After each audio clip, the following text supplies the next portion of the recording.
halos mahigit isang dekada na tayong ang ating advokasya ay pagsasaka, pangingisda, food security.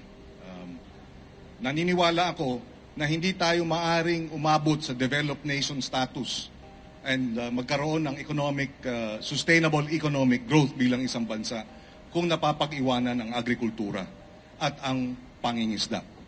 Unless we address the gaps in the agriculture and fisheries sector, we will never reach developed nation status and we will be unable to achieve food security.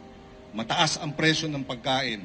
Nagawa natin ang paraan nung tayo ay Food Security Secretary na ma-manage ng tama ang ating bigas na siyang naging dahilan para magkaroon ng sabi ko nga kanina, lowest inflation rate in 20 years. It can be done with good governance, with effective political will